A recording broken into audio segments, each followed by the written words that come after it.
Yes, nk'uko bisanzwe nereke kuri Sky Impact TV Show. Ubuzima cyangwa igeno ry'urukundo ni ibintu udashobora guhitamo, ahubwo byo bikwihitiramo. Umusore wacu ni umusore wari utuje cyane, umusore wakoraga buri kimwe cyose ngo abeho.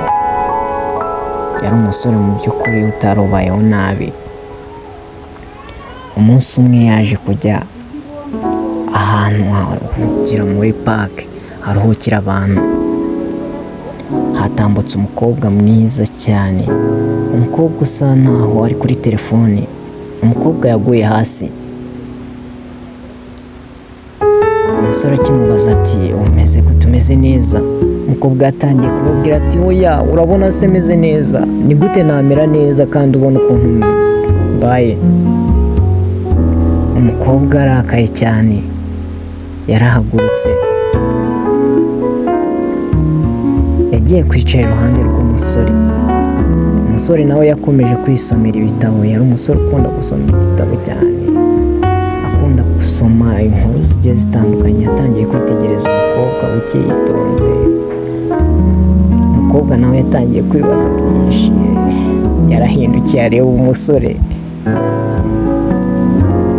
ati mana we, ndabona ari igisore cyiza. Yatangiye kumubwira ati wihangane kubona kubwiye nabi, hari n'imyitwarire mibi. Ati oya, ntabwo ari imyitwarire mibi, ahubwo wari ubabaye. Umusore yakomeje ibyiwe nk'uko bisanzwe, yakomeje kwisomera igitabo. Umukobwa nawe yatangiye kumubwira ati umbabarire gato, ese wantiza telefone ko telefone yanjye nta mayinite mfite? Umusore ati urabona nsa n'umuntu ufite telefone? Ati rwose nta telefone mfite. Ndi umuntu rwose udakunda ibintu by'amatelefone cyane, nta telefone mfite. Ati ndabibona rwose, ndabibona. Ati urakoze nanone. Umukobwa yatangiye kwibaza ukuntu biri bugende abo yari akeneye kuvugisha. Umukobwa mu guhaguruka yatangiye kwigwisha, ageze imbere y'umusore. Yari atangiye kumushakaho umwiyenzo. Ati sinzi ibyambayeho, gusa navunitse, ntabwo meze neza. Ati yo ndabibona, tureka nguhe ubufasha. Yagize gutya, akora mu gikapu amuhereza akantu. Yamuhaye agapfuko ko kwipfuka. Ati rwose ndabona wababaye, aka kagufasha? Ati yego, iyi ni bande yo kwishyira ku gikomere. Ati urabona nanjye nayishyizeho rwose. Ati oya, ati ntabwo ari ngombwa, ariko fata wifashe, shyiraho akantu wifashe rwose, urebe ko wamererwa neza.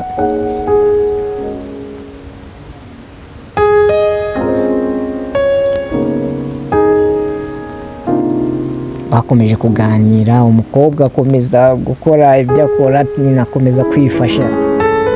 Ariko ndabona uwo musore mwiza ntacyo ubaye. Ati hano wari uri kuhakora iki? Rwose urebye nta birenze, gusa nyine nsanzwe mpaza nk'ibisanzwe. Ati yo ndabibona. Ati none se wowe wari uri hano ukora iki? Ati njyewe nyine sinari nzi ko ndi buhakubone tu. Ati nanjye nsanzwe nyine nkora hano, ngira utuntu tumwe na tumwe nifasha. Ati rwose nanjye nagize gutya nkandagira ahantu, tugenda gutya nyine tubibona. Ati ntabwo nabitekerezaga rwose.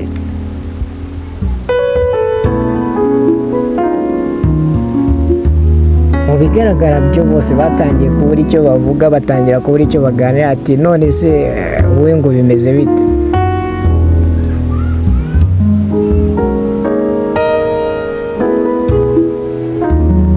Ati rwose ntabwo nari nzi ko ibi byambaho kano kanya, nitambukiraga deni ndagwa, none uramfashe, biratangaje. Umusore yatangiye kwisetsa. Ati rwose ndabibona. Ati rwose bisa naho ari igeno ry'umuntu. sinari nzi ko ndi bubone umuntu umeze nkawe hano hantu rwose. Nyine urabona twahuye bitunguranye ariko nakwishimiye. Serious? Igikobwa cyatangiye kureba nk'icyatakayemo. Ati rwose ndabona nawe uri umuntu utangaje, uri stranger. Ndabona ibintu byose rwose abantu nkamwe rwose abanyamahirwe kubabona rwose. Ati nyine turabona ibintu bidasanzwe bihora bibaho. Nanjye narakomeretse njya mu bitaro ariko ntabwo natinzeyo. Ati ndabona rwose bitangaje. Ntabwo nabyizera. Muri ako kanya telefone yaravuze. Ati uyu nawe ari kunshaka iki, nta mayinite ntaki, ndabigenza gute? Ati wihangane rwose ntabwo aricyo nasobanuraga. Urebe ukuntu abakobwa bashotora abasore.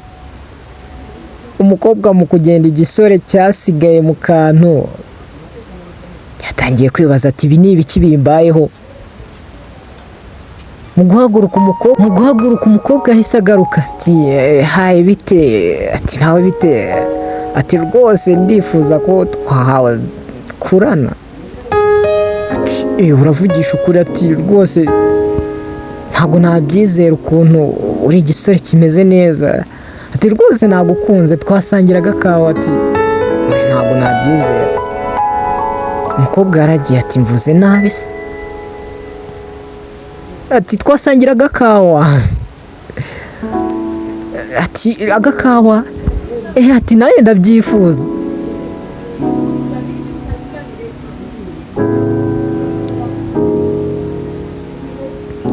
Rwose uri stranger, uratangaje cyane. Igisore cyaguye mu kantu gitangira kwifata ukuntu n'umukobwa, kumbe yaramushotoye. Ndagira ngo urebe love from the first sight. Urukundo rwa mbere, ukibona umuntu ugahita umukunda. Ibi nibyo byabaye hano. Umukobwa yabuze ukuntu yifata ibintu byose. Umukobwa yatangiye kubwira umusore ati amazina yanjye ni Nina. Ati hello, nitwa Nina. Ati nanjye nitwa Amaye. Ni byiza guhura. Ati ndabyishimiye cyane rwose. Igisore cyari cyatakaye, kumbe umukobwa yari yabiteguye. Ati rwose nifuzaga, sinari nzi ko ibintu byagenda gutya. Ati shura avugisha ukuri? Ati rwose reka nkwereke. Ati mu rwego rwo kugira ngo zino nkweto zitaza kukubabaza, reka tuzice kano kantu. Yazikuyeho taro. Umukobwa ati uziciye taro? Ati natekerezaga ko ibi ngibi ari byo biri bugufasha. Ariko uraziciye? Ati ugiye he? Ati ntegereza tujyana, ariko iyi si yo nzira. Ati ni ahangaha. Agakuru kacu bakitaga twin flame. Ndagira ngo urebe ukuntu abakobwa baduhagurukiye. Umukobwa yagushatse ntaho yakuburira. Bye bye, see you, ciao ciao. Nizere ko wakanze subscribe, like and share.